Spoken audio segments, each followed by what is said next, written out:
সামান্তা, আমি যদি এই পর্যায়ে আমরা আলোচনাটা একটু বিস্তার করব, আমি যদি এই পর্যায়ে শুধু আপনার কাছ থেকে এই প্রসঙ্গটাতে একটু যাই যে জুলাই আগস্টে আওয়ামী লীগ পতনে যারা কাঁধে কাঁধ মিলিয়ে অংশগ্রহণ করেছিলেন তাদের মধ্যে একটা বড় অংশ তো অবশ্যই নারী ছিলেন, কিন্তু তার মধ্যে একটা বড় অংশ মনে করছে যে নারীদের ঘরে ফিরে যেতে হবে।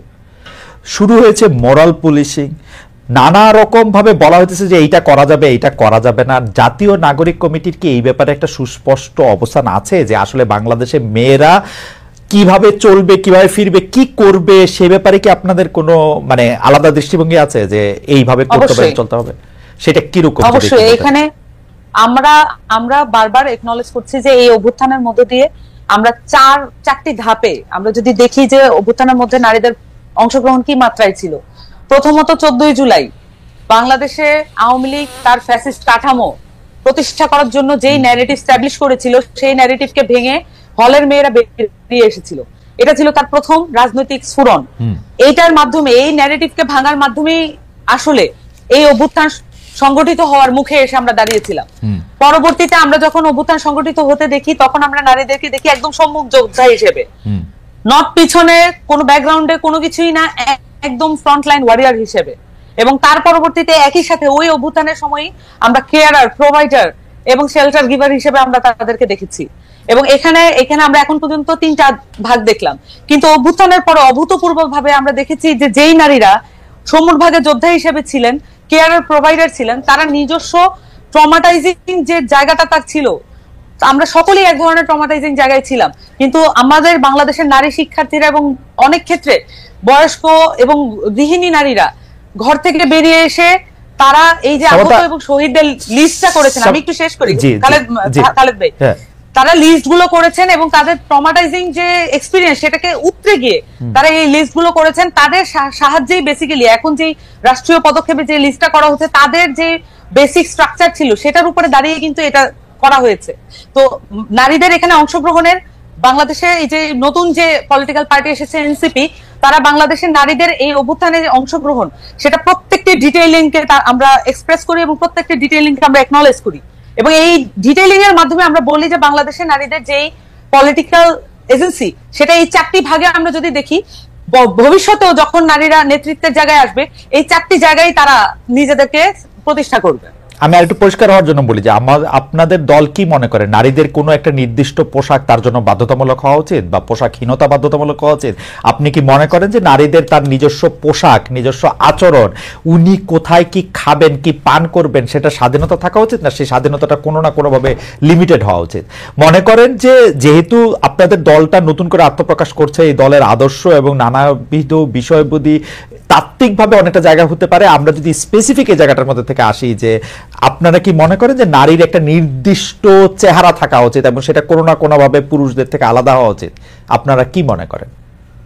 দেখুন, এখানে আমি যেটা বলছিলাম প্রথমে, বিভাজিত করার যে প্রক্রিয়া আছে রাজনৈতিক ভাবে, এখানে এই ধরনের প্রশ্ন মানে এই যে পোশাক এবং চলাফেরা, বেসিক্যালি নারীদেরকে কেন্দ্র করে এই ধরনের প্রশ্ন উত্থাপন করে বা এই ধরনের বাতাবরণ, একটা তথ্যের বাতাবরণ তৈরি করে এমন ভাবে পোট্রে করা হয় মনে হয় যেন এখানে নারীদের বিপক্ষে সকল মানুষ দাঁড়িয়ে আছে।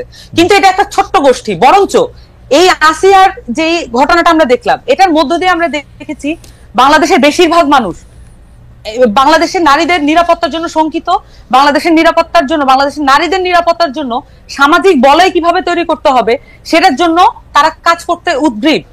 আমরা বারবারই এই জায়গাগুলো দেখি, কিন্তু এই জায়গাগুলো আমরা একনলেজ না করে আমরা বরঞ্চ যেটা দেখি যে যেভাবে আসলে বিভাজিত করা যাবে সেই বক্তব্যগুলো আমরা বারবার এখানে তুলে আনা হয়। এবং সামান্তা, আমি আসলে বিভাজনের জায়গাটা যাইতেই চাচ্ছিলাম না, সেই জন্য আমি আপনাকে প্রশ্নটা যেটা করতে চাচ্ছি সেটা হচ্ছে যে জাতীয় নাগরিক পার্টি এইটা মনে করে কিনা আমি কোনো বিভাজনের মধ্যে, আমি অনেক ধরনের প্রেসক্রিপশন দেখতে পাচ্ছি, কিন্তু প্রেসক্রিপশন এমন আসতেছে যে ধর্ষণ হইতো না যদি না সে একটা মাহরাম ঋণে চলাফেরা করতো, ধর্ষণ হইতো না যদি না তার একটা পোশাক ঠিক থাকতো, ও এখানে এই দুষ্টামি করতেছে, সিগারেট খাইতেছে, তারা মারা ঠিক আছে। আমি বলতেছি হচ্ছে এই জায়গা থেকে জাতীয় নাগরিক পার্টির কি অবস্থাটা কি সেটা আমি বুঝতে চাইতেছি। খালেদ ভাই, একটা রাজনৈতিক পার্টি কখনোই এই ধরনের একটি বিষয়ে মন্তব্য করে না, তাদের মন্তব্য হয় ওভারঅল জনগোষ্ঠী কেন্দ্রিক। আমরা যখন নারীদের পোশাক আশাক কি হবে, পুরুষদের পোশাক আশাক কি হবে, শিশুদের পোশাক আশাক কি হবে, এই সবকিছুর জন্য যদি প্রয়োজন বোধ করি আমরা জাতিগতভাবে, তাহলে আমাদের জন্য বোর্ড গঠন করিয়ে দেওয়া হোক, রাষ্ট্রীয়ভাবে সেটা পৃষ্ঠপোষকতা দেওয়া হোক। আমরা তো এটা এইভাবে আর্গুমেন্ট করার বিষয় না, পার্টিগতভাবে আমরা মনে করি দায়িত্বশীল ভাবে যে কোনো বিষয়ের আর্গুমেন্ট যদি হয় দায়িত্বশীল ভাবে করা উচিত, এবং সেখানে আমরা আমার ব্যক্তিগত মতামত আমি কারো উপর চাপিয়ে দিতে পারি না। যারা এই বক্তব্যগুলো টুকরো টাকরা ভাবে দিচ্ছেন তারা বেশিরভাগই তাদের পার্সোনাল ফেসবুক অ্যাকাউন্ট ব্যবহার করে সেগুলো দিচ্ছেন। আমরা আমাদের জায়গা থেকে মনে করি যদি কোনো কিছুর বিষয়ে জাতীয় ঐক্যমত প্রয়োজন হয়, এটা শুধু পলিটিক্যাল ইস্যু হতে হবে নট নেসেসারিলি। যদি পোশাকের বিষয়ে আসেন, ধরেন যে পুরুষের পোশাক কি হবে, নারীদের পোশাক কি হবে, শিশুদের পোশাক কি হবে, এই বিষয়ে আমাদের একটি ন্যাশনাল কনসেনসাস আমরা ডেভেলপ করতে চাই, তাহলে এটা রাষ্ট্রীয় পর্যায় থেকে উদ্যোগ নেওয়া হোক। সেখানে অ্যানথ্রোপোলজিস্ট থেকে শুরু করে বায়োলজিস্ট এবং হচ্ছে যারা পোশাক ডিজাইনার আছে এবং যারা হচ্ছে আরো যারা গবেষক আছে সকলকে ইনক্লুড করা হোক। আসেন আমরা আলাপ করি কিভাবে বাংলাদেশের মানুষ পোশাক আশাক পরবে। সামান্তা, ব্যর্থতা মনে আমারই, আসলে আমি প্রশ্নটা বুঝতে পারতেছি না। আমি জানতে চাইতেছি জাতীয় নাগরিক পার্টির চোখে নারী আর পুরুষ দুইটা আলাদা অস্তিত্ব কিনা? ওকে, এটা একটা খুব গুরুত্বপূর্ণ কোশ্চেন। আমরা নাগরিক পার্টির পক্ষ থেকে আমরা বারবারই বলেছি যে আমরা মনে করি যে বাংলাদেশের নাগরিক মর্যাদা যদি নিয়ে আমরা কাজ করি এবং নাগরিক মর্যাদা নিশ্চিত করার ক্ষেত্রে নারী পুরুষ এবং তার পরিচয় যাই হোক, জনগোষ্ঠীর কিছু পরিচয় আছে, জাতিগোষ্ঠীর কিছু পরিচয় আছে, সেটা ছাপিয়ে গিয়ে আমাদের নাগরিক মর্যাদাকে গুরুত্ব সহকারে দেখতে হবে। যদিও এখন এমন বাস্তবতা আছে, আমরা মনে করি যে এখানে নারী সেল, নারী উইং এটা করে যে ধরনের বিভাজন এখনো, এটার মধ্যে দিয়েও কিন্তু কিছুটা বিভাজন হয়, কিন্তু এখনো সেই বাস্তবতা আছে বাংলাদেশে, এখনো সেই বাস্তবতা আছে, নারীদের সেই ফিল্ডের বাস্তবতা আছে। এখন আমাদেরকে এই জায়গাগুলো অ্যাড্রেস করার জন্য কিছু স্পেশালাইজ উইং প্রয়োজন হয়, কিছু স্পেশালাইজ জায়গা প্রয়োজন হয়।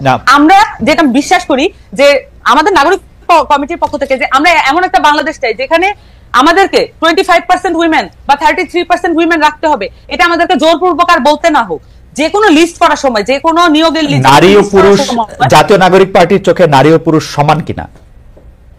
নারী ও পুরুষ শুধু সমান না, এখানে নাগরিক মর্যাদার আন্ডারে আমি বারবার বলছি, এখানে ওয়ার্ল্ড যদি আপনি পলিটিক্যাল সায়েন্সের জায়গা থেকে দেখেন, তাহলে যদি আপনি মডার্ন স্টেট হিসেবে বাংলাদেশকে রিপ্রেজেন্ট করতে চান, তাহলে যদি মডার্ন স্টেটের আমি নাগরিক পার্টির আমি বাংলাদেশ হিসেবে কি করতে চাই না চাই সেটা আমি চাই না, জাতীয় নাগরিক পার্টি কি চায় সেটা বলেন। আমি একদমই বলছি নারী পুরুষ সমান। যদি আপনি মডার্ন স্টেট হিসেবে যদি দেখতে চান এবং সেই সাথে মডার্ন স্টেটের আইডিয়া অনুযায়ী সিটিজেনকে যেভাবে দেখতে চান, সেভাবে নাগরিক পার্টি আসলে নারী পুরুষ বলেন এবং যত রকমের নাগরিক আছে সকলকে একই আমব্রেলা নিচে বিচার করবে, এবং কারো নাগরিক মর্যাদা কোনোভাবে যদি ভুলণ্ঠিত হয় সেটার বিপক্ষে নাগরিক পার্টি দাঁড়াবে। এবং সেই ক্ষেত্রে নারী আর পুরুষের মধ্যে কোনো বিভেদ আপনারা দেখছেন না জাতীয় নাগরিক পার্টি? আমি বলেছি এখানে বাস্তবতা আছে, আমি বারবার বলেছি এখানে বাস্তবতা আছে। এখনো আমার কি মনে হয় যে 2025 সালে, সামান্তা 2025 সালে আসে কি প্রশ্নটা এত কঠিন যে এটা আসলে বাইনারিতে জবাব দেওয়া যায় না যে নারী আর পুরুষ সমান কি সমান না? ভাই আমি এটা বাইনারি পলিটিক্স এর মধ্যে আজকে 53 বছর ধরে আমরা আছি, বাইনারি পলিটিক্স এর মধ্যে আমরা 53 বছর ধরে আছি। আমি আপনাকে প্রশ্ন করেছি নারী আর পুরুষ আপনি সমান দেখেন কিনা আপনার পার্টির চোখে? এই বাইনারিতে আপনি আসতে পারবেন না, এই বাইনারিতে আপনি আসতে পারবেন না। এবং এইসব জায়গা থেকে কখনোই বাইনারি ভাবে যে কোনো উত্তর দেওয়া দায়িত্ব জ্ঞানহীনতা। আচ্ছা ঠিক আছে, তাহলে আপনি বাইনারিতে না দিয়ে আপনি টারশিয়ারি ভাবে দেন যে নারী আর পুরুষ আসলে সমান না, নারী আর পুরুষ সমান। আমরা এই জায়গার মধ্যে দিয়েছি, আমি বলেছি যে কনসেপচুয়ালি নারীকে আমরা কিভাবে দেখি এবং আমরা তার মর্যাদা নিশ্চিত করার জন্য কি ধরনের পদক্ষেপ নিতে পারি। আমি আপনার উত্তরটা বুঝতে পারি নাই, আমি আবার আসবো আপনার কাছে, আপনি সমান বলছেন কিনা সেটার ব্যাপারে আমি আপনার কাছে জানবো, আমি আবার আসবো আপনার কাছে। সামান্ত আপনাকে ধন্যবাদ। আমি ডক্টর রেজওয়ানা করিম স্নিগ্ধা আপনার কাছে জানতে চাইবো যে জুলাই আগস্ট আন্দোলনে নারীদের বড় বড় ভূমিকার কথা বলি, কিন্তু তারপর দৃশ্যপট অন্যরকম। আমরা কিন্তু একদম স্পেসিফিকলি ডক্টর স্নিগ্ধা আপনি এইটা নিয়ে কাজ করেছেন, আমরা অনেক কথা বলেছি। নারীদের মর্যাদার কথা এখন যারা বিরোধী দলে থেকে বলছে, বিশেষ করে আওয়ামী সমর্থক যাদের মধ্যে থেকে তারা বলেছে, সেই আমলেও আমরা নারীদেরকে নানাভাবে হেনস্থা হতে দেখেছি, নারীদের মর্যাদা আমরা ভুলুণ্ঠিত হতে দেখেছি, নারীদেরকে সবসময় আমরা একটা সেকেন্ড সিটিজেন হিসেবে দেখেছি। আমাদের একটা আলাদা একটা আশা ছিল যে নতুন রাজনৈতিক বন্দোবস্তে হয়তো বিষয়টা অ্যাড্রেস করা হবে, কিন্তু আমি জানি না যে সামান্তার বক্তব্যে আপনি আসলে খুব কনভিন্স হলেন কিনা। আমি কিন্তু দেখতে পাচ্ছি যে নতুন রাজনৈতিক বন্দোবস্ত আসলে নারীদের জায়গা আমি ঠিক সমান জায়গায় তো দেখতে, মানে আমি দেখতে ব্যর্থ হচ্ছি। এখন আপনারা শিক্ষক হিসাবে অ্যাবসলিউটলি এই জিনিসটা আপনি পড়ান, এইটা হিসাবে আপনি বিষয়টা কিভাবে দেখেন আমি একটু জানতে চাইবো আপনার কাছে, ডক্টর স্নিগ্ধা। অনেক ধন্যবাদ খালেদ আপনাকে এবং সামান্তাকেও শুভেচ্ছা। আমরা এমন একটা সময় আজকে কথা বলছি যেখানে একটা শিশুকে আমরা হারিয়েছি, এবং সেটা জাতিগতভাবে আমাদের জন্য অনেক একটা দুঃখজনক একটা ঘটনা, শুধু না, ভীষণ রকমের লজ্জাজনক একটা ঘটনা। তো সেটা আমি আসলে স্মরণ করতে চাই। এই শোকটা, যে শিশুর মা হারিয়েছে, তার সন্তানকে মা হারিয়েছে, তার প্রতি আমার অদ্ভুত রকমের একটা শোক হচ্ছে। সেখান থেকে কথাটা বলা শুরু করছে আর কি, যে এই 2025-এ দাঁড়িয়ে আমি বাংলাদেশে কেন, পুরো পৃথিবী, আমি এটা খুব স্পষ্ট করতে চাই যে নারীর প্রতি সহিংসতা, নারীর প্রতি অসমতার যে বয়ান, সেটা কোনো প্রকার ক্ষমতা কেন্দ্রিক বা কোনো রেজিম কেন্দ্রিক না। সেই বয়ানের মাত্রা, মানে এই অসমতার মাত্রাটা আপনার সকল সময়ে বিরাজমান। এবং সেক্ষেত্রে আরো গুরুত্বপূর্ণ হচ্ছে যে যখন আপনি একটা বিশৃঙ্খল পরিস্থিতিতে থাকেন, যখন আপনি একটি একক পেশি শক্তির ক্ষমতার চর্চার মধ্যে থাকেন, যখন রাষ্ট্রীয় কাঠামো অনেক বেশি সহিংসতার মধ্যে থাকে, তখন ত্রাসের অন্যতম টার্গেট গ্রুপ হিসেবে নারী থাকে। সেক্ষেত্রে এখানে আমার বলতে বিন্দুমাত্র দ্বিধা নাই, আলাপটা কিন্তু ইকুইটির, আলাপটা ইকুয়ালিটির থেকেও সবচেয়ে বড় ইকুইটির, যেখানে আমার এমন নারী বান্ধব পরিবেশই নাই।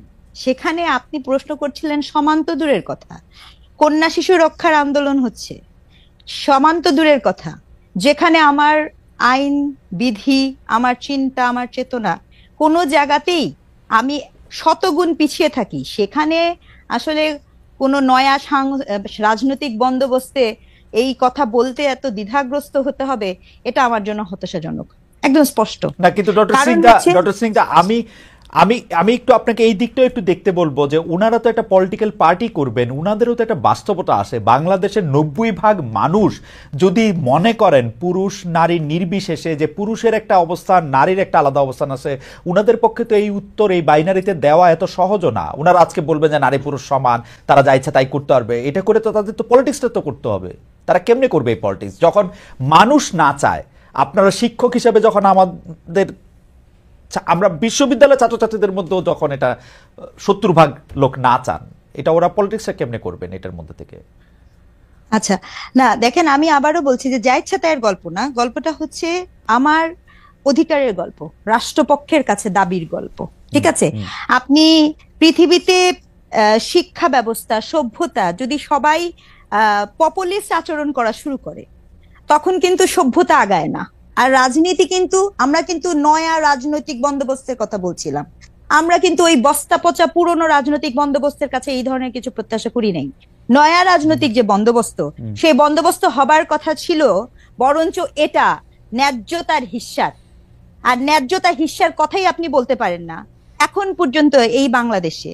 কেন আপনি যে প্রশ্নটা করেছেন, এখানে শুধু আমি নাগরিক পার্টি কেন বলবো, কেন এই নয়া বন্দোবস্তে, এই ইন্টারিম গভর্নমেন্টের ক্ষেত্রে প্রতিটি রাজনৈতিক দল, প্রতিটি ধর্মভিত্তিক সংগঠন নারীর প্রতি তাদের দৃষ্টিভঙ্গি কি হবে সে বিষয়ে স্পষ্ট অবস্থান দেন না?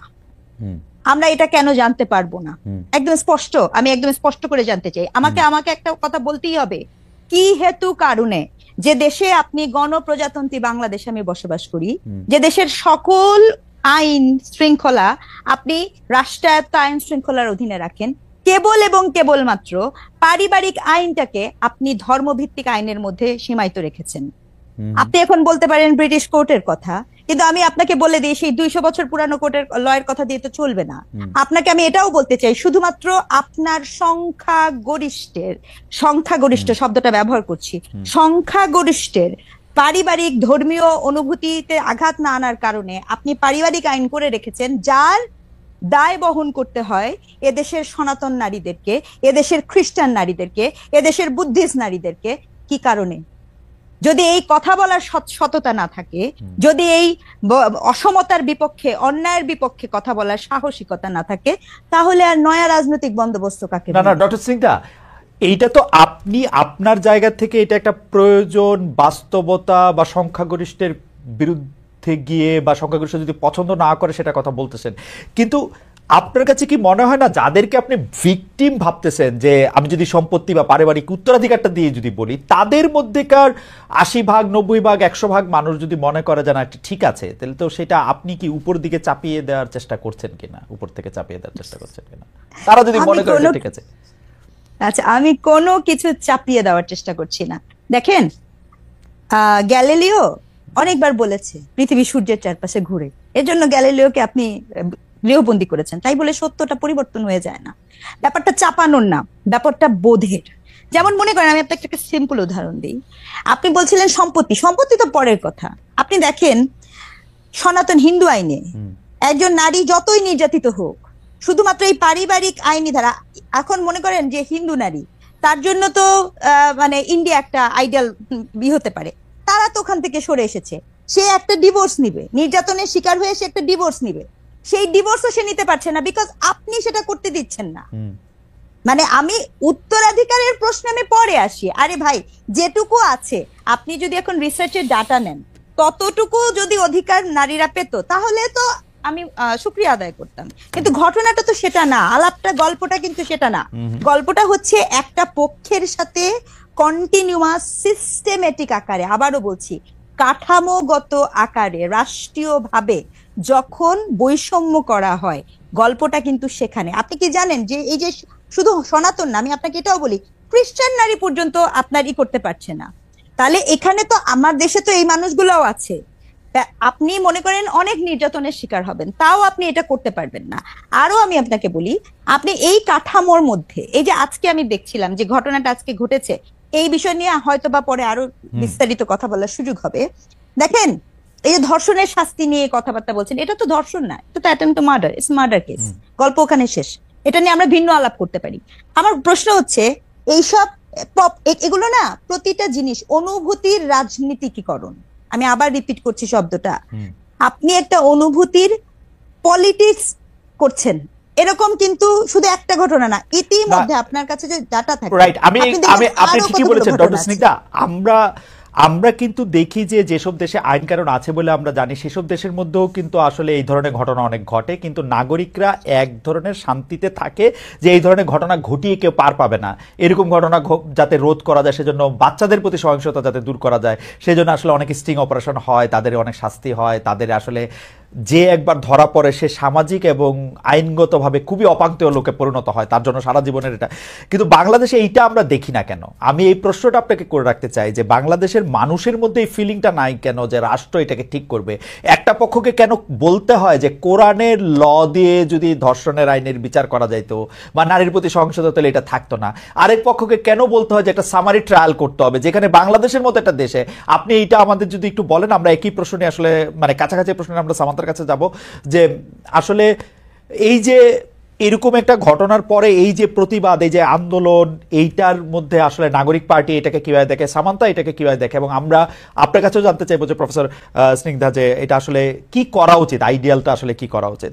আমি সামান্তার কাছে প্রশ্নটা এইভাবে করতে চাই যে ধর্ষণ বিরোধী পদযাত্রায় 12 জনের বিরুদ্ধে যারা মামলা করেছে তারা বাম সংগঠনের সাবেক নেতাকর্মী, এবং এইটাকে আসলে এরা বাম নাকি আবার এটাকে বলা হচ্ছে যে আলট্রা রাইট, কারা আসলে এটার মধ্যে অংশগ্রহণ করতেছে, তারা আসলে কি দেখতে চায়, মোরাল পুলিশিংটাকে আসলে জাতীয় নাগরিক পার্টি আসলে কিভাবে দেখতেছে? মোরাল পুলিশিং এর মধ্যে কিন্তু শুধু নারী নাই সামান্ত, আপনি জানেন আমি গতকাল দেখতেছিলাম যে বাংলাদেশে একটা জেলায় প্রকাশ্যে ভিডিও করে একটা লোক খাচ্ছেন, তাকে বের করে এসে কান ধরে উঠা বসা করা হচ্ছে। এইসব ক্ষেত্রে আসলে আপনাদের অবস্থানটা কি?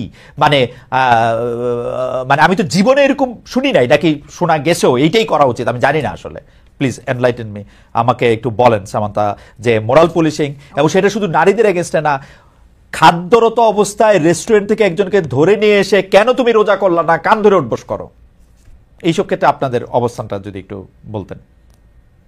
জি, ধন্যবাদ।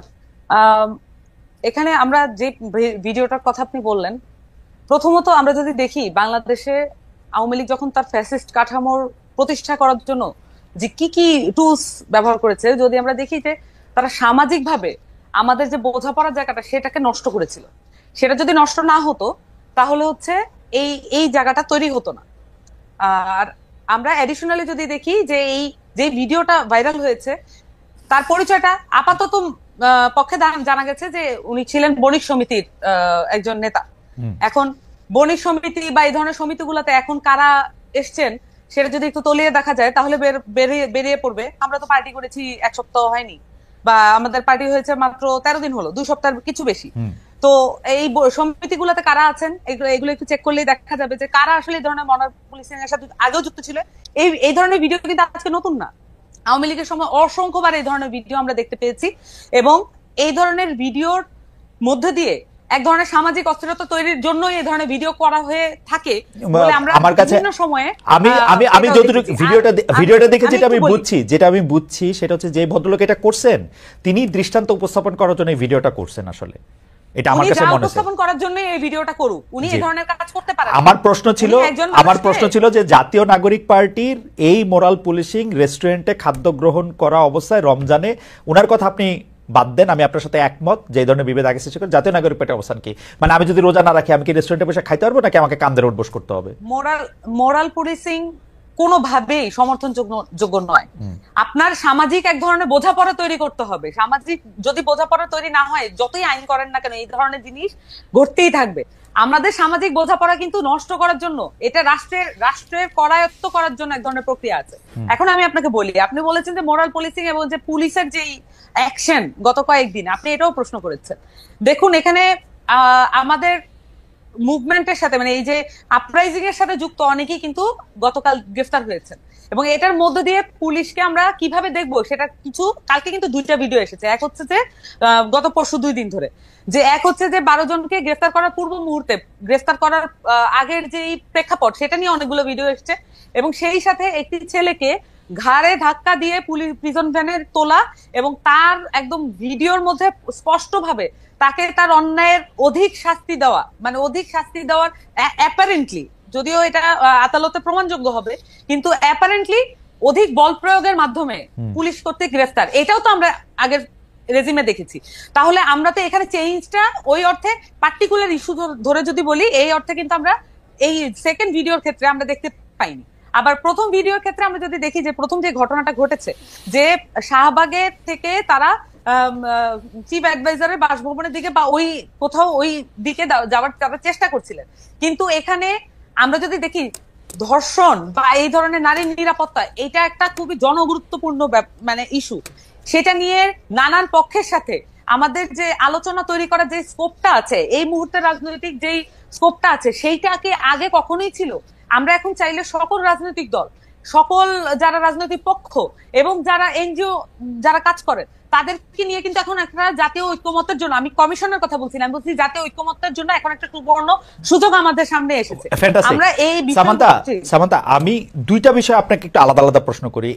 প্রশ্ন নাম্বার 1 হচ্ছে এই মোরাল পুলিশিং নিয়ে আসলে জাতীয় নাগরিক পার্টির কি অবস্থান? মানে আপনারা কি রমজানে মানে হোটেল রেস্টুরেন্ট সব বন্ধ রাখার পক্ষে? কেউ যদি খায় তাহলে সেইটার থেকে বের করে নিয়ে এসে কান ধরে উঠবোস করার পক্ষে? খালেদ ভাই, এটা তো আসলে মানে অ্যাবসার্ড যে আমাদেরকে এই প্রশ্নগুলো মানে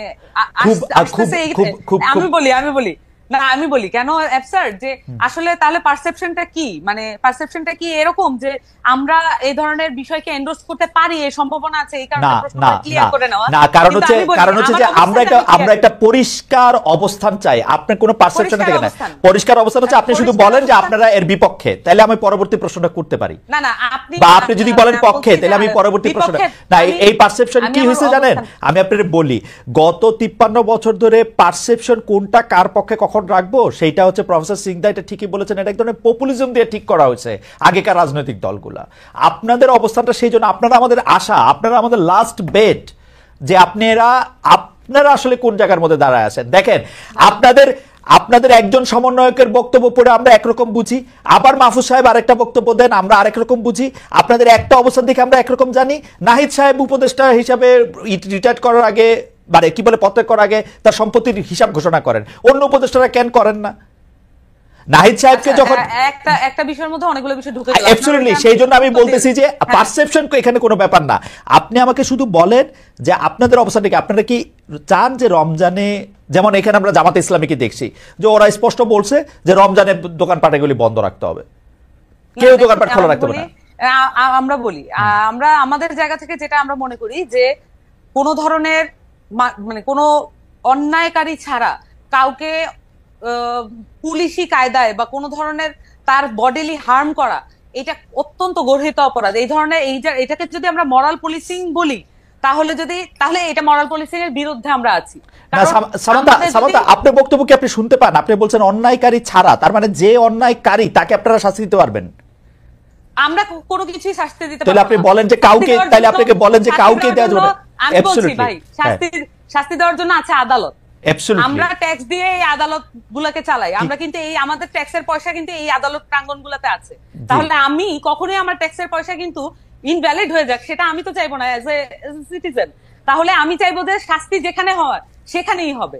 তার মানে এখানে আইন শৃঙ্খলা বাহিনী আছে, আইন শৃঙ্খলা বাহিনীর কাজটা কি? যদি সব কাজ হচ্ছে যে কেউ একটা গ্রুপ গোষ্ঠী মিলে এই দায়িত্বগুলো হাতে তুলে নেয়, এটার কোনো জায়গা নাই। এখানে যেই বিষয়গুলো করা হচ্ছে এটা স্পষ্টভাবে এখানে বিভাজিত যেই শক্তিগুলো ছিল সেগুলোকে আবার চাঙ্গা করার জন্য, যারা একত্রিত হয়েছিল অভ্যুত্থানের মধ্য দিয়ে তাদেরকে আবার বিভাজিত করার জন্য নানান ধরনের প্রক্রিয়া শুরু হয়েছে। এবং পরিষ্কারভাবে এখানে সংস্কারের যে উদ্যোগ গ্রহণ করা হয়েছে, সংস্কারের যে সম্ভাবনা তৈরি করা হয়েছে, সেটাকে প্রশ্নবিদ্ধ করার জন্য এই ধরনের বিভাজিত যে কার্যক্রম সেটা পরিচালনা করা হচ্ছে। সামান্তা, আমি আপনার কাছে আবার আসবো। আমি শুধু প্রশ্নটা করি আবার।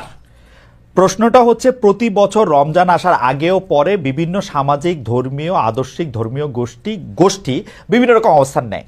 কেউ বলে যে এইবার রমজানে হোটেল রেস্টুরেন্ট আমাদের এলাকায় খোলা রাখা যাবে না, রমজানের পবিত্রতা বজায় রাখুন।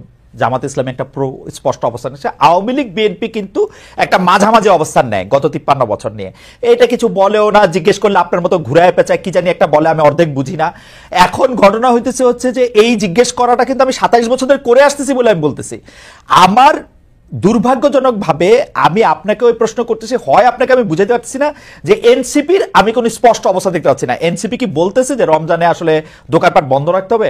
আপনাকেও যখন আমি আপনাকে কেন হচ্ছে, আমি আপনাকে পলিটিক্যাল পার্টির কাছ থেকে আপনারা যেভাবে, মানে আপনারা বলতে আমি বলছি যে বেশিরভাগ লোকজন, আমি সাংবাদিকদের কথা বলছি না, সবাই আসলে যেভাবে প্রত্যেকটা ইস্যুতে হ্যাঁ বা না উত্তর আশা করেন, এইভাবে একটা পলিটিক্যাল পার্টি। আচ্ছা ঠিক আছে, আপনার অবস্থা পরিষ্কার। পার্টির বক্তব্যসমূহ একটু ভেগি থাকে, আমরা ভেগের ব্যাপার না, এটা হচ্ছে সকলকে এনকম্পাস যদি করতে না পারে, সকলকে ধারণ করতে না পারে, এটা পলিটিক্যাল পার্টি।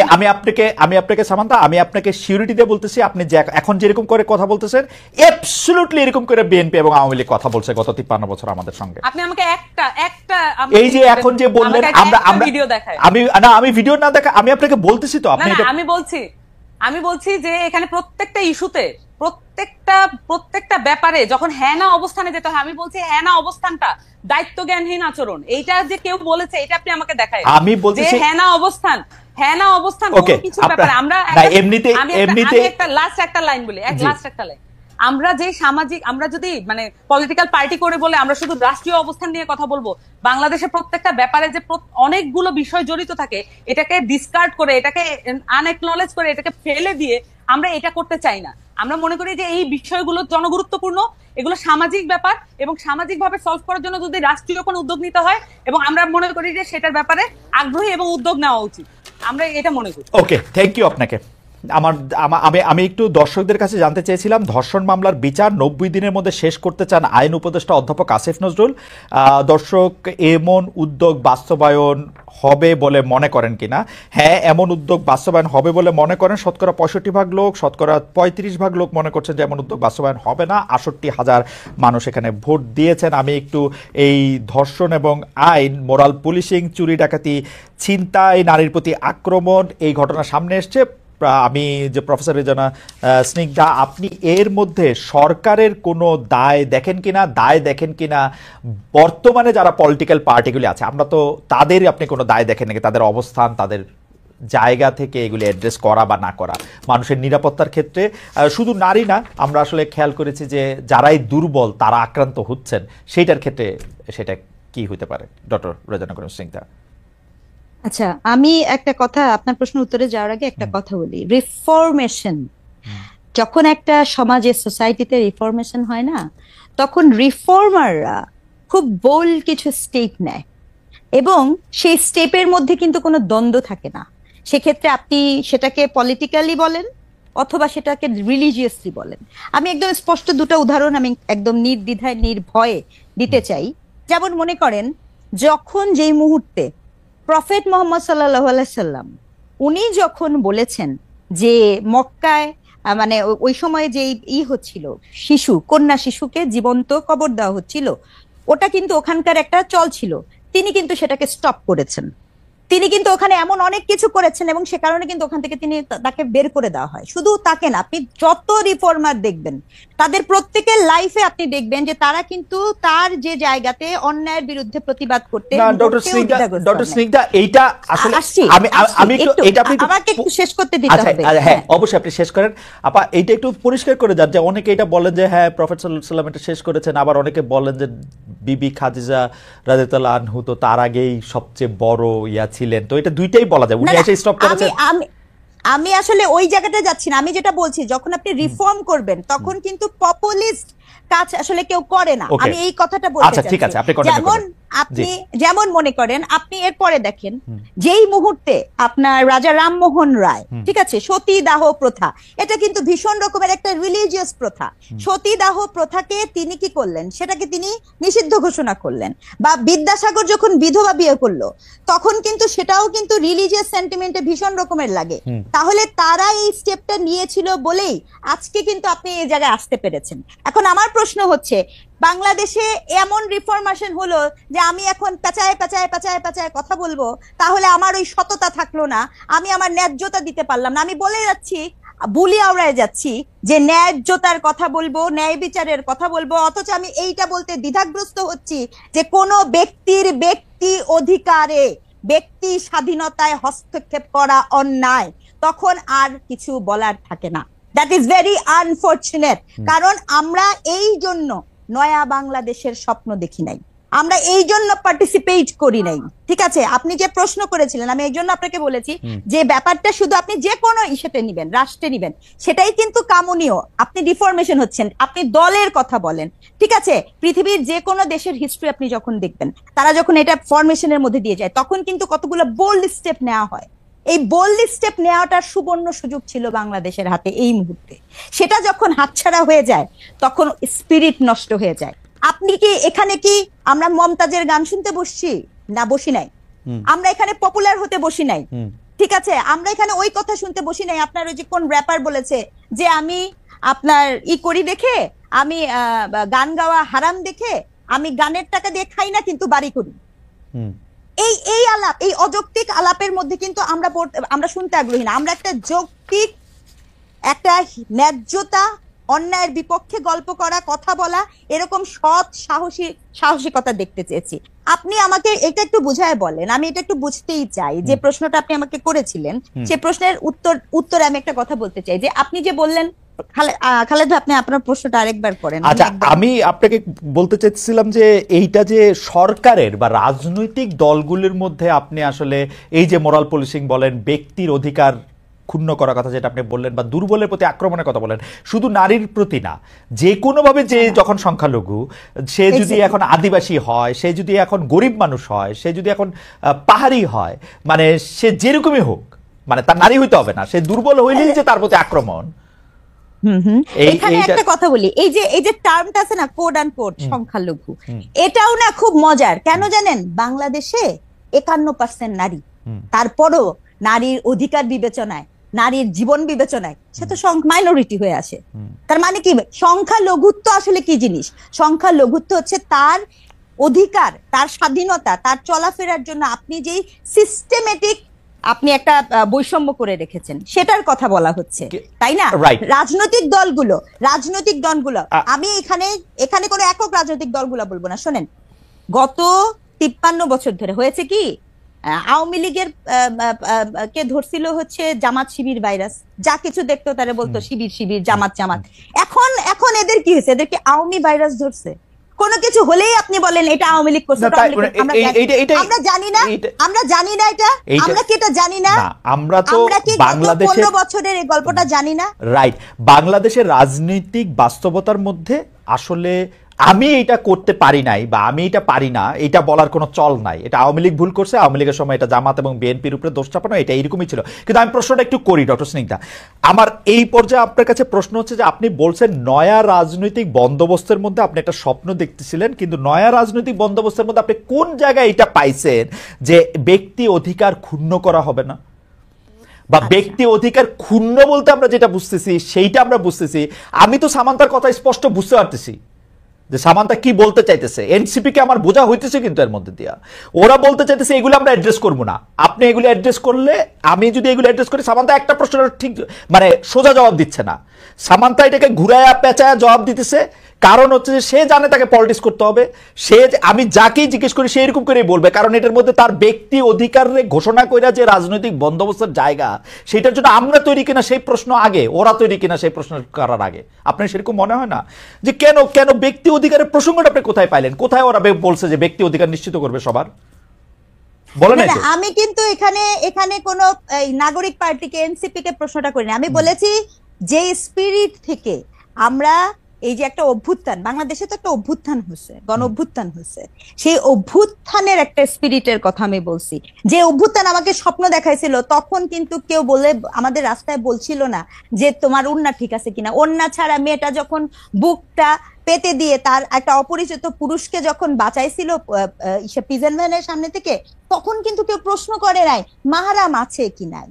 আজকে এনসিপি এর চেয়ে দুঃখজনক কিচ্ছু হতে পারে না। সে বলতে পারে না যে আজ এই যে ফ্লিপকার্টটা ঘুরছে, এবং দুঃখজনক সেই ফ্লিপকার্টের ভিতরে এটা ঘুরছে যে আপনার ওটা স্পষ্ট বক্তব্য না, ওটা হচ্ছে স্পষ্ট বক্তব্য শুনলে আপনি আরো বচকে যাবেন, সেখানে আরো ভরকে যাবেন। ওখানে বলেছে যে আপনি মানে স্পষ্ট বক্তব্য, উনি ওই লোক বলছেন যে যদি কোনো নারী মাহরাম ছাড়া ঘুরে তার জন্য তো না, কিন্তু ওই বক্তব্য তো, এই বক্তব্য তো এনসিপি এন্ডোর্স করে নাই। আপা এন্ডোর্স করে নাই, কিন্তু তার বিপক্ষে কথা বললো না কেন? সবকিছুর বিপক্ষে কেমনে কথা বলবে? 500টা ইস্যু আছে, 500টা ইস্যু রেগিস্টে কথা বলবে। একটা সেকেন্ড, সবকিছু না। আরে আমার কথা হচ্ছে, আমি আবারও বলছি, এটা অনেক স্বপ্নের, অনেক আশা কিন্তু এই এদের কাছে। সেই জায়গা থেকে বলছি, আপনি বলেন তো এই এনসিপির যেই মেয়েরা আছে এই জুলাই অভ্যুত্থানের পরে কতজন মেয়েদেরকে সাইবার বুলিং করা হয়েছে, ট্রলিং করা হয়েছে, তারা কি করছে? তারা তাদের নিজেদের লোকদের নিরাপত্তা দিতে পারে না, আমাদের নিরাপত্তা কি দিবে? এই প্রশ্নের উত্তর দেন না। সেটা তো আমরা তো ওদের কাছে মানে সবকিছুই আমরা আমি একটা জিনিস জিজ্ঞেস করতে চাই, যে আপনি উত্তর দিতে পারেন, স্নিগ্ধাও উত্তর দিতে পারে, আমার কোনো সমস্যা নেই।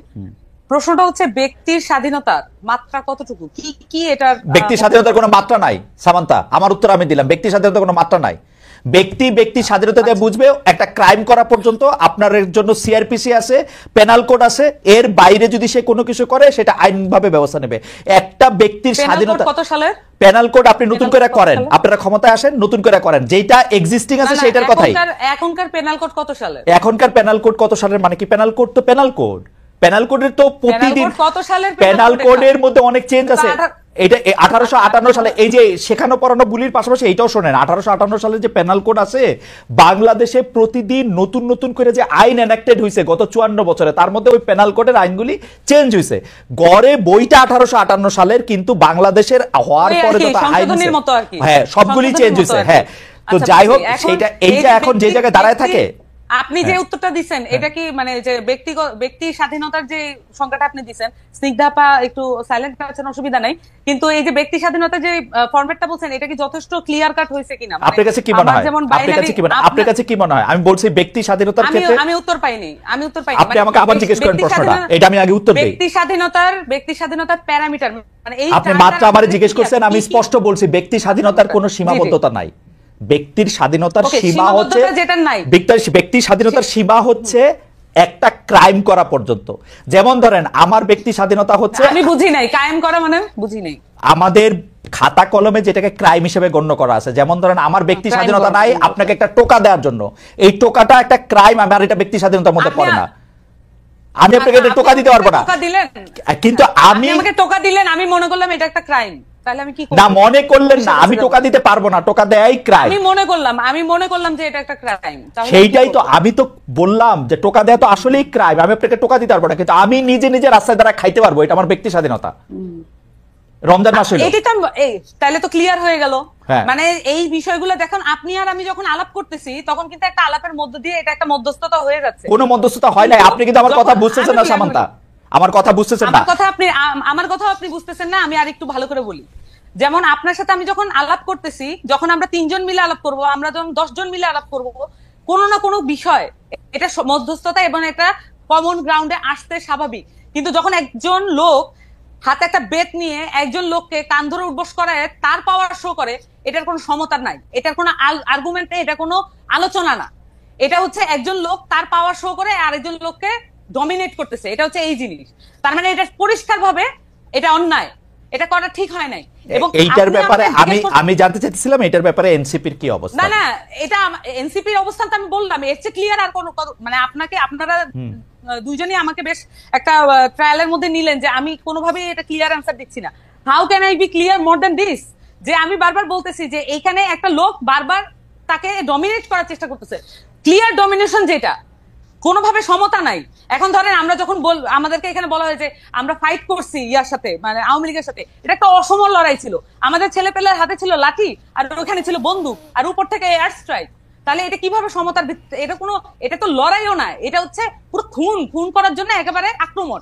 এইটাও একই রকম একটা জিনিস। একটা লোক, সে একটা পরিষ্কার সুন্দর জামা কাপড় পরা, পাঞ্জাবি পরা, এবং সে হচ্ছে লাঠি দিয়ে একজনকে বলতেছে, তার যে সামাজিক হায়ার অবস্থান সেটা সে মিসইউজ করে আরেকটা সামাজিক ভাবে লোয়ার অবস্থানে একটা খেটে খাওয়া মানুষকে, তার জীবনের গল্প তো কেউ জানে না। এবং সেই প্রেক্ষিতে আমি জানতে চাইছিলাম যে এনসিপি রেস্টুরেন্ট খোলা রাখা, বন্ধ রাখা, কেউ এই ধরনের কাজ করানোর জন্য এটা সাপোর্ট করে কিনা? দুইটা সেপারেট জিনিস। হ্যাঁ খালেদ ভাই, এটা দুইটা সেপারেট জিনিস। আমরা যদি এই জিনিসগুলোকে আলাদা করতে না পারি তাহলে আমরা, আচ্ছা বলেন তো, একটু বুঝান।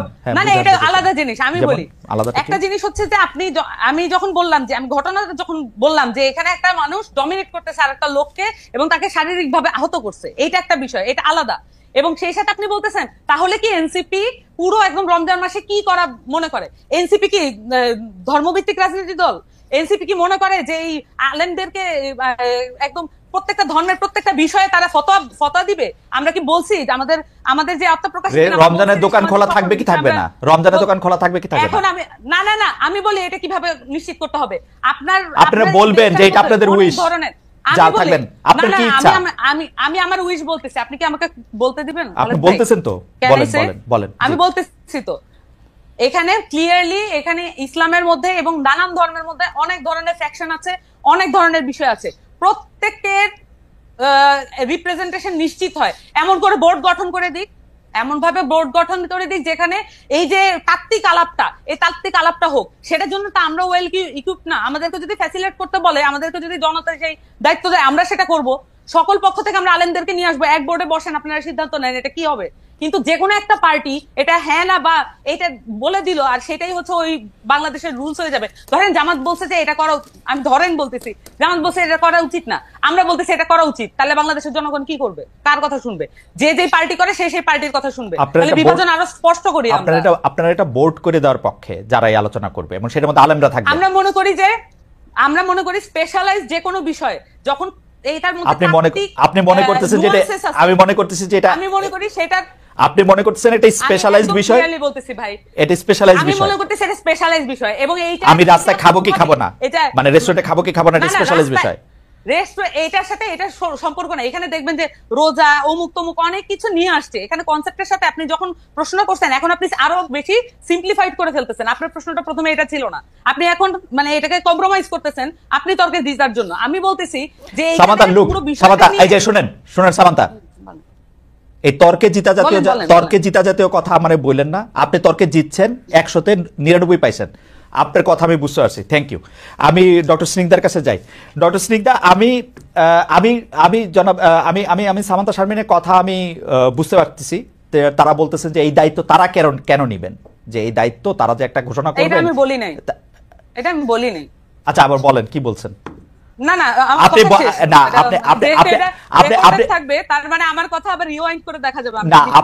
আপনি এটা বলতেছেন না যে এই সিদ্ধান্ত এনসিপি দিবে না, আপনি এটা বলেন নাই? যে আমি বারবার বলেছি এনসিপির কাছে যদি জনগণ সকলে মিলে বলুক এনসিপি এটা সলভ করতে হবে, কিন্তু তা তো না।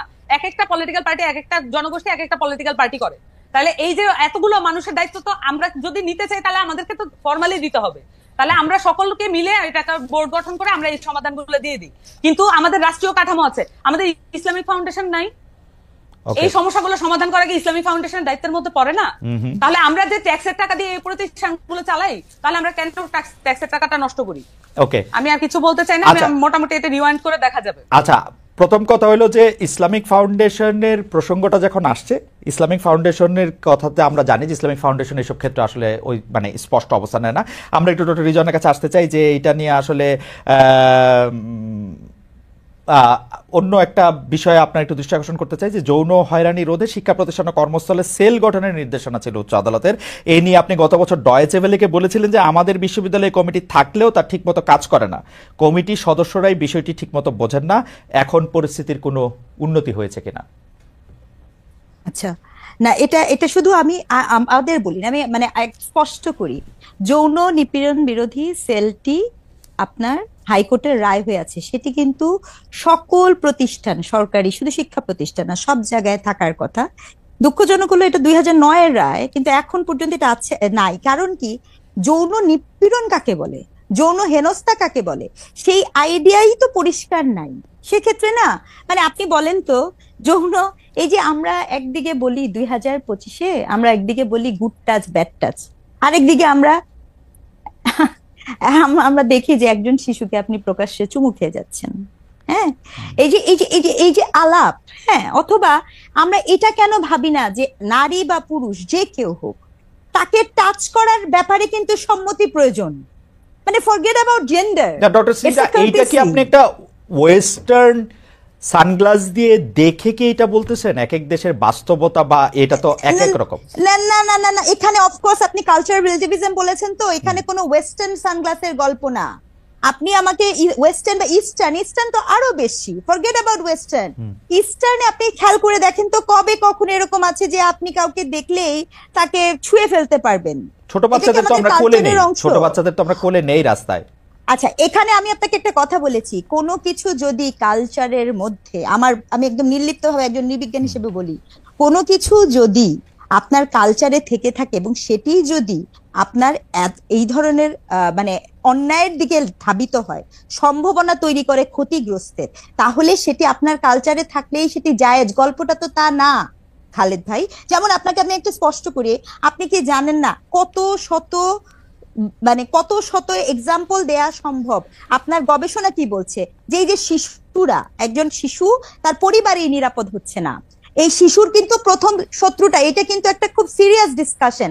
বাংলাদেশের গবেষণা অনুযায়ী আপনি দেখবেন যে প্রথমত ভিকটিম হচ্ছে শিশুর পরিবার, দ্বিতীয়ত হচ্ছে নিকট আত্মীয়, তৃতীয়ত হচ্ছে স্থানীয় লোকজন, এবং চতুর্থত হচ্ছে এরকম অপরিচিত লোকজন, খুব কম।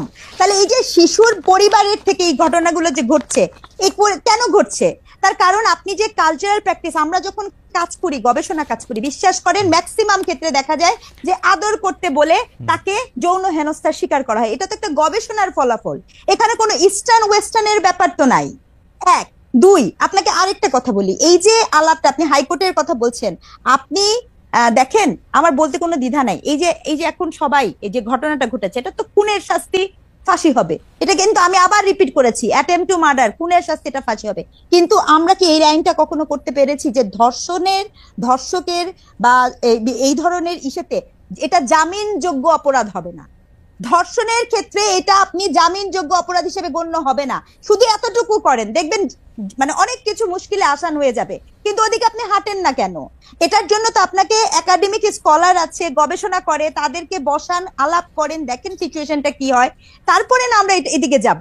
আজকে আপনার যৌন নিপীড়ন আপনার প্রত্যেকটা প্রতিষ্ঠান, সচিবালয় থেকে কর্মক্ষেত্রে, ওয়ার্কিং প্লেসে, আপনি দেখেন এই যে ঢাকা বিশ্ববিদ্যালয়ের ঘটনাটা, আচ্ছা আসলে কি ঢাকা বিশ্ববিদ্যালয়ে যে ঘটনাটা ঘটলো, ওই যে মেয়েটাকে যে ছেলেটা এই কথাগুলা বললো, এই যে এটা যে একটা ভার্বাল অ্যাবিউজ, যৌন নিপীড়নের তো অনেকগুলো ধারা আছে, ভার্বাল অ্যাবিউজ আছে, হ্যারাসমেন্ট আছে, কিন্তু ডক্টর সিনহা এগুলি তো আছে, কিন্তু আবার আমাদের তো এটা একটা দেশ, আমরা তো 53-54 বছর ধরে এই দেশের মধ্যে থাকি। আপনি দেখেন যে আইনটার কথা বলা হচ্ছে, সামারি ট্রায়ালের কথা বলা হচ্ছে, যেখানে মধ্যে কোনো কিছু কাউকে শোনা হবে না সেরকম বলা হচ্ছে, এটা তো অনেক মিস ইউজও হইতে পারে।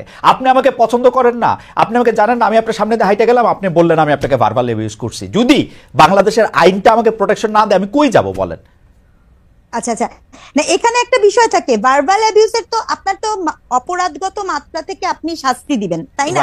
এটা অবশ্যই আপনার প্রচুর নারী নির্যাতনের মামলা আছে, কিন্তু দেখেন আমি যখন ধর্ষণের কথা বলছি, ধর্ষণের প্রমাণ করা কিন্তু খুব কঠিন। ধর্ষণের কিন্তু মিথ্যা মামলা হওয়ার সুযোগই নাই, তার কারণ আপনার এখানে সিমেন্সের ট্রেস বলেন, প্যানিট্রেশন বলেন, আপনার এক্ষেত্রে ভিকটিমের বয়ান বলেন, এখানে কিন্তু গল্পগুলো এরকম না। ডক্টর স্নিগ্ধা, আপনি কিন্তু আসলে ধর্ষণের ক্ষেত্রে আপনি বলতেছেন যে মিথ্যা মামলা হওয়া কঠিন, কিন্তু আমি কিন্তু আমার অভিজ্ঞতা জানি ধর্ষণে মিথ্যা মামলা হওয়া সহজও বটে, মানে কঠিন আবার সহজও বটে। কারণ আপনি তো প্রক্রিয়ার মধ্যে যাবেন অনেক পরে, আপনার যদি টাকা পয়সা না থাকে সেইটা সময়টা লেগে যাবে 2 বছর 4 বছর, আপনার 120 দিন জামিন হবে না, আপনি এটার মধ্যে কিছু করতে পারবেন না। এইটা তো মানে এখন আবার আমাকে মনে হবে যে আমি খুব ধর্ষিত, মানে কি ধর্ষকদের পক্ষে না, আমি সেইটা বলতেছি না, আমি প্রসিডিউরাল ফল্টের কথা বলতেছি। আপনি বিশ্বাস করেন আমি ম্যাজিস্ট্রেট ছিলাম, আমি এজলাসে বসে দেখছি যে এইটার মধ্যে কিন্তু দুই পক্ষই অসত্য কথা বলতে পারে শুধু আরেকজনকে ফাঁসায় দেওয়ার জন্য।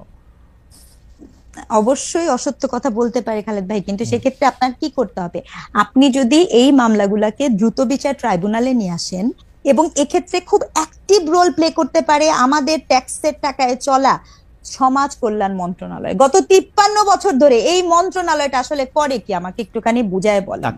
কোনোদিন শুনছেন সোশ্যাল সার্ভিস থেকে কিছু করে না? না, আপনি আমাকে বলেন, সোশ্যাল রাষ্ট্রায়ত্ত কত কত মামলা থাকে, এটা অনেক ব্যয়বহুল। রাষ্ট্রপক্ষবাদী হয়ে এই দেশে ধর্ষণের বিপক্ষে যারা আন্দোলন করে তাদের বিরুদ্ধে মামলা করতে পারে, অথচ একজন মানে মনে করেন ধর্ষণের শিকার শিশু, সেই মামলাটা রাষ্ট্র করতে পারে না। না, রাষ্ট্রই তো করছে, রাষ্ট্রই তো করবে। না না, মা করেছে,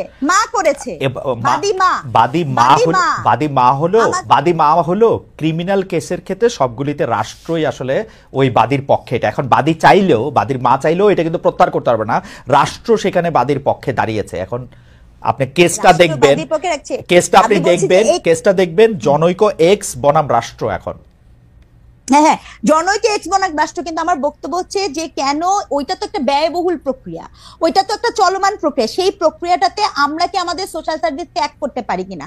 একটা শিশু নির্যাতন হলে কোনোদিন কি বাংলাদেশের সোশ্যাল মানে সামাজিক যে মানে সমাজ কল্যাণ মন্ত্রণালয় থাকে বা নারী ও শিশু অধিকার, তারা কি ওই বাসায় যে জিজ্ঞেস করেন?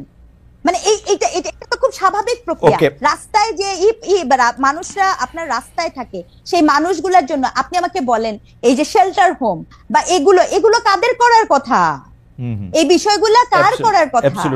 আমার প্রশ্নটা ঠিক ওখানে। কিন্তু এখানে হচ্ছে যে আমাদের এই প্রশ্নটা রয়ে যায় যে আমরা বর্তমান সরকারের দিকে যদি তাকাই, তাহলে বর্তমান সরকার তো 7 মাসের সরকার, এর আগে 17 বছরের একটা দুর্দণ্ড প্রতাপশালী 15 বছরের একটা সরকার ছিল, তারা কি করছে সেটাও আমাদের একটু মাথা রাখা দরকার। তার আগে সরকারগুলি কি করছে সেগুলি আসলে আমার মাথা রাখা দরকার। এবং এই সরকার আইসা তো 53 বছর, এই সরকার আইসা, সরকারের হাতে তো কোনো ম্যাজিক বালাদিনের চেরাগ নাই যারা সবকিছু করে ফেলতে হবে। যাই হোক, আমরা অনেকটা শেষ পর্যায়ে চলে এসেছি। আমরা একটু সামান্তা শারমিন আপনার কাছে একটু জানতে চাই,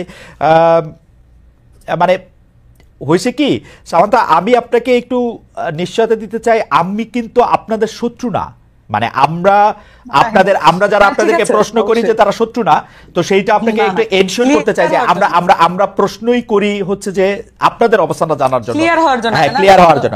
আচ্ছা সামান্তা, আমাদের আরো একটা প্রশ্ন আছে, আমি জানি না আপনি এই প্রশ্নটা উত্তর দেওয়ার জন্য একটু রেডি কিনা, তারপরও আমি আপনার ভালো লাগলে আপনি দিয়েন, না দিলে দিয়েন না। সেটা হলো যে ছবি ছাড়া এনআইডির দাবিতে আমরা ঢাকায় নারীদের কর্মসূচি দেখেছি, এই সরকারের সময় নির্বাচন কমিশন আবার পুরুষদের এনআইডি ফর্মে একাধিক স্ত্রী থাকলে সেই তথ্য নামধাম যুক্ত করতে চায়।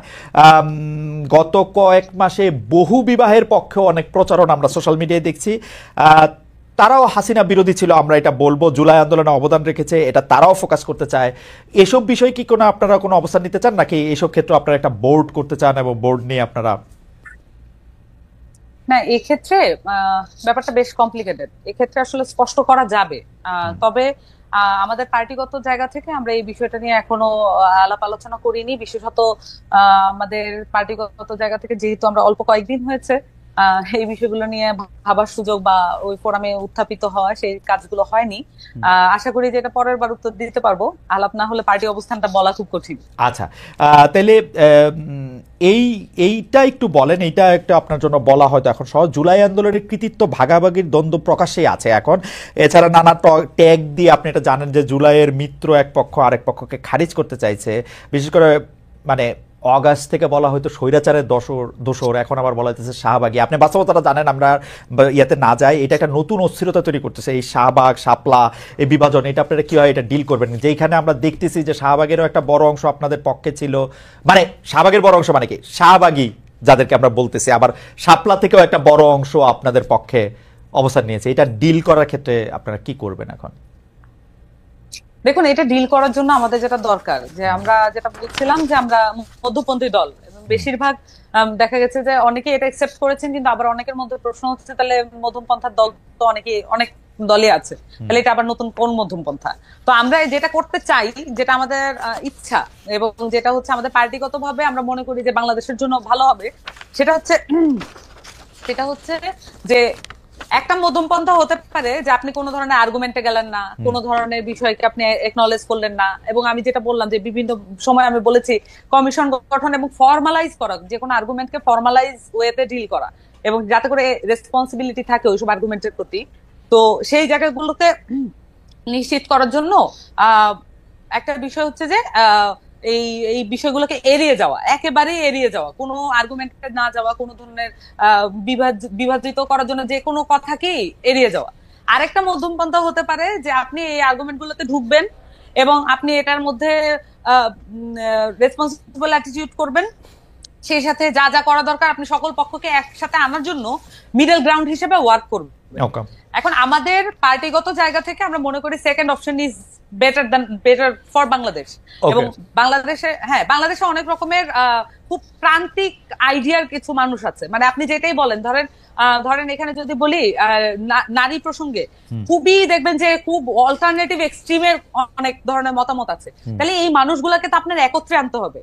না হলে আমরা শুধু কিন্তু আমার পার্টি পলিটিক্স নিয়ে আমরা চিন্তিত না, আমরা কিন্তু আমরা বলেছিলাম আমরা রাজনৈতিক জনগোষ্ঠী তৈরি করতে চাই। রাজনৈতিক জনগোষ্ঠী তৈরি করার জন্য তো আমার সবচেয়ে অপোজিশনের লোকটার সাথেও আমি যাতে টেবিল টক করতে পারি, আমি তার সাথে যাতে যৌক্তিক মতামত গুলো দিতে পারি, তার সাথে একমত হইতে পারি, সেই জায়গাটা আমাকে তৈরি করতে হবে।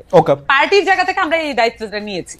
আপনাকে অনেক ধন্যবাদ। আমি শেষ প্রশ্নে আসতেছি ডক্টর স্নিগ্ধা আপনার কাছে, যে আওয়ামী লীগ শেখ হাসিনা 15-16 বছর ক্ষমতায় টিকে থাকার জন্য যে জুজু ব্যবহার করতো, সেই জুজুর অনেকটা বেশি হচ্ছে মৌলবাদ। সেইটা হচ্ছে যে এই মৌলবাদীরা ক্ষমতায় চলে যাবে, উগ্রবাদীরা ক্ষমতায় আসবে, আওয়ামী লীগ না থাকলে তাদের আসলে এইটা হবে, ওইটা হবে, সেইটা হবে। এইটার কোনো আলামত আপনি দেখতে পান কিনা? মানে আমাদের সংস্কৃতি উপদেষ্টা মোস্তফা সরোয়ার ফারুকী বলেছেন যে মবকে, তৌহিদি জনতাকে, মোরাল পুলিশকে হুঁশিয়ার করে ফেসবুকে লিখেছে তাদের কর্মকাণ্ড যাতে শেখ হাসিনা সুবিধা না করে দেয়। আপনার কাছে কি মনে হয় যে এই সব কর্মকাণ্ডগুলি আসলে শেখ হাসিনার সুবিধা করে দিচ্ছে বা ওরকম কোনো কিছু? পাশাপাশি আপনি আসলে বিরাট একটা প্রসঙ্গ আপনাকে 2 মিনিট ধরে বলতে হবে। একজন সিনিয়র জাজ, আমরা যখন অনুষ্ঠানটা চলছে তখন উনি আমাদেরকে মতামত পাঠাচ্ছেন নারী শিশু কোর্টে মিথ্যা মামলার সংখ্যা অনেক, যদি মিথ্যা মামলায় জামিন না দেওয়া যেতে পারে, যেটা উনি বুঝতেছেন যেটা মিথ্যা মামলা, তাহলে অনেক ধরনের অনাচার বা অবিচার সৃষ্টি হতে পারে। আপনি যদি একটু 2-3 মিনিট একটু বলেন। আচ্ছা, অনেকগুলো প্রশ্ন করেছেন একদম শেষ মুহূর্তে, গুরুত্বপূর্ণ প্রশ্ন। দেখেন, একটা কথা বলি, আমার মনে হয় সামান্থাকে আমি একটু এনশিওর করতে চাই, Samantha, we have lots of hope. আর আমরা এই হোপের জায়গা থেকেই কিন্তু আমরা প্রশ্নগুলো বারবার করছি, এবং এক্ষেত্রে একটা খুব গুরুত্বপূর্ণ যে পলিটিক্যাল ন্যারেটিভ তৈরি করাটা খুব জরুরি। যে পলিটিক্যাল ন্যারেটিভের ল্যাকিংসটা স্পষ্টত আমাদের সামনে আছে। যেমন আমরা জানি বিএনপির পলিটিক্যাল ন্যারেটিভের মধ্যে জাতীয়তাবাদ একটা গুরুত্বপূর্ণ কম্পোনেন্ট, জামাতের পলিটিক্যাল ন্যারেটিভ আমরা জানি, বাট আপনাদের পলিটিক্যাল ন্যারেটিভ স্পষ্ট না। এটা যখনই আপনি স্পষ্ট করে ফেলবেন তখনই কিন্তু এই জটিলতাগুলাতে পড়ার সম্ভাবনা থাকবে না। এটা আপনাকে আমার একটু বলার ছিল। আচ্ছা, এখন আরেকটা যেটা গুরুত্বপূর্ণ বিষয় আমি যেখানে বলতে চাই সেটা হচ্ছে যে খালেদ ভাই যেটা আমাকে বলেছেন, এই যে জুজুর ভয়। দেখেন, এই যে পলিটিশিয়ানরা সব সময় এরকম কিছু করে, দুঃখজনক কি ব্যাপারটা কি জানেন, যে এই গভর্নমেন্ট তো অভ্যুত্থানের গভর্নমেন্ট ছিল। এটা কিন্তু আমি একটা জিনিস স্পষ্ট করতে চাই, এটা কিন্তু কোনো নির্বাচিত গভর্নমেন্ট না এনসিপি এখন ক্ষমতায় আছে, তাই দেখবেন এটা তারা মিসম্যাচ করে ফেলে। এনসিপি তো ক্ষমতায় যায়নি, এনসিপি তো এখন ইলেকশনই করে নাই। তাকে আমরা এই প্রশ্নগুলো কেন করছি, তার কারণ হচ্ছে আমরা তার পলিটিক্যাল ন্যারেটিভটা জানতে চাচ্ছি। এখন ঘটনা হচ্ছে যে মৌলবাদ, কোড অ্যান্ড কোড, মৌলবাদ কোনো ইসলামিক বিষয় না। মৌলবাদ ধর্মীয়, মানে হিন্দু মৌলবাদ হতে পারে, খ্রিস্টান মৌলবাদ হতে পারে, নানা কিছু হতে পারে। মৌলবাদের আন্ডারস্ট্যান্ডিংটা আমাদের কাছে বামপন্থী মৌলবাদ হতে করা পারে, হয়। বামপন্থী, হ্যাঁ অবশ্যই, মার্কসের বইটাকে বাইবেল গণ্য করে। হ্যাঁ অবশ্যই, আপনি আপনার নিশ্চয়ই দ্য রেড আর্মি, মাও জেদং এর যে বইটা, মানে ওই সময় নিশ্চয়ই আপনার মনে আছে। তো এই যে হ্যাঁ, তো তাহলে সেটা কিন্তু নানাভাবে হতে পারে। তো এক্ষেত্রে আপনার আওয়ামী লীগ তার শাসনের সময় একটা ন্যারেটিভ তার টিকে থাকার জন্য দরকার ছিল, এবং সবচেয়ে বেশি তার যেটা দরকার ছিল সেটা হচ্ছে একটা বিভাজিত সমাজ। কি বিভাজিত সমাজ? সেক্ষেত্রে আপনার একদম মনে করবেন যে বিডিআর এর ঘটনাটা ঘটার পরপরই যখন আপনার শাহবাগ, শাপলা এটাকে জিয়ায় রাখা, এবং এরপরে আওয়ামী লীগ যে দাবি করে আওয়ামী লীগের আমলে কত ব্লগার মারা গেছে, একটু হিসাব করে দেখেন তো, দেশ ছাড়া হয়েছে, সেটা তো আওয়ামী লীগের আমলে হয়েছে। তার মানে কি সে, এবং তারপরে সে কি হয়েছে জানেন? সে কওমি জননী হয়ে গেছে। সে কওমি জননী হয়ে গেছে। তো এখন দুঃখজনক কি, মহাসমারোহ, এক্স্যাক্টলি, সে মডেল মসজিদ তৈরি করেছে, সে কওমি জননী হয়ে গেছে। আর এখন এটাই আমি বলছি আপনাকে, আমি একটু বিচলিত হব না, কালকে আপনি শুনবেন যে কোনো একটা এরকম একটা পার্টির সাথে সে সংঘবদ্ধ হয়ে গেছে। তাহলে আবার এখন যখন আপনি আসেন, নতুন ধারা কি হয়েছে? কোড অ্যান্ড কোড শাহবাগী, কোড অ্যান্ড কোড ইনক্লাব মঞ্চ, এটা কি জিনিস? সংজ্ঞাটা কি? আমি একটু সংজ্ঞা বুঝতে চাই। ঠিক যেভাবে আমি বুঝতে চেয়েছিলাম দাড়ি, টুপি, হিজাব থাকলেই শিবির হয় না, ঠিক একই ভাবে আমি বুঝতে চাই যে কি কি দেখলে শাহবাগী হয় আর কি কি দেখলে ইনকলাব হয় না। আমি আবার একটু যোগ করতে চাই ডক্টর স্নিগ্ধা, দাড়ি, টুপি, হিজাব থাকলেই শিবির হয় না। আমি যোগ করতে চাই শিবির হইলেও কোনো অসুবিধা হয় না। আপনি যতক্ষণ যোগ করেন, ওইটা যোগ করেন, কোনো সমস্যা নাই। তো আমি বলছি আওয়ামী ন্যারেটিভটার কথা, মানে আমার গল্পটা ছিল আওয়ামী কিভাবে দেখায়, ওটা বলছি আমি, কিন্তু আমার কথা বলছি না। আমি বলছি আওয়ামী ন্যারেটিভ এটা বলেছিল, এবং তখনও যেরকম আমরা বিরোধোচ্চারণ করেছি, আজকেও বলছি। দেখেন, ন্যায্যতার পক্ষে যখন কথা বলেন তখন আপনি কি পোশাক পরলেন তা ম্যাটার করে না, এটা ব্যক্তির ব্যক্তি স্বাধীনতা। এই কথা বলতে কোনো দ্বিধা থাকার কথা না। এই কথা খুব বলিষ্ঠ চিত্তে বলা উচিত, এটাই হচ্ছে কামনা। আর সবচেয়ে বড় ব্যাপার যিনি অ্যাড্রেস করেছেন, আমার মনে হয় আরেকটা শো হলে ভালো, সেটা নিয়ে আমরা আইনি জটিলতা নিয়ে, এটা এত অল্প সময় আমি উত্তর দিতে পারবো না। আমি যেটা বলতে চেয়েছি যে যখন, যেমন মনে করেন এই যে পূজার ঘটনাটা, আমি এই নামটা নিচ্ছি, ভীষণভাবে দুঃখিত এবং লজ্জিত, কারণ নামটা অলরেডি মিডিয়াতে আছে। তার অপরাধীকে আপনি যখন জামিন দিয়ে দিয়েছেন, তখন সে যে ভয় ভীতি দেখানো শুরু পায়, এই জন্য মন্ত্রণালয় আবার তার জামিনটাকে এনেছে। আমার কথা হচ্ছে, যখন আপনি বিশেষত শিশু, I repeat, it's a very sensitive case, শিশুর ক্ষেত্রে যখন এই ধরনের জিনিস হয়, এই লগুলাকে আমাদের ভাঙতে হবে, এটাকে আমাদের রিফর্ম করতে হবে। সেই ক্ষেত্রে আপনি শিশুকে নিয়ে কি আমরা এতটুকু করতে পারি না যে তার বিরুদ্ধে যদি যৌন নিপীড়ন, নিপীড়নমূলক জিনিস হয়, সেক্ষেত্রে এটা জামিনযোগ্য হবে না? আমরা কি এতটুকু করতে পারি না? যদি এটার একটা ফান্ডামেন্টাল প্রবলেম ডক্টর সিংদা, আমি এটা নিয়ে আসলে নানা ধরনের কথাই আপনার সঙ্গে আমি নিশ্চয়ই আলাদা আরো আলাপও করব। ঘটনা হইতেছে হচ্ছে যে কোনো অপরাধী ভয়ঙ্কর, মানে শিশুকে আসলে কোনো ধরনের অত্যাচার করা, নির্যাতন করা, যৌনতার কথা তো আমি মাথায় আনতে পারি না, মানে এটা তো ভয়ঙ্কর অপরাধ। কিন্তু ঘটনা হইতেছে বাংলাদেশের বাস্তবতা, এইটাও আপনাকে মনে রাখতে হবে, শত্রুতা বোধক ভাবে ওইটা আপনাকে করা সম্ভব আপনার এগেনস্টে। ওই সিনিয়র জজ এটা বলছেন তার অভিজ্ঞতা থেকে, আমি আমার ছোট কয়দিনের এজলাসে বসার দেখার অভিজ্ঞতা থেকে বলতেছি, আসলে কিন্তু প্রচুর পরিমাণে এগুলি হয়, উনারা আবার পরে স্বীকারও করেন। সেই জন্য আমরা কি আসলে ওরকম আইন করতে পারবো যে আইনটা আসলে যার বিরুদ্ধে অভিযোগ করা হচ্ছে তাকে আসলে কোনো ধরনের কোনো ইয়ে দিতেছে না।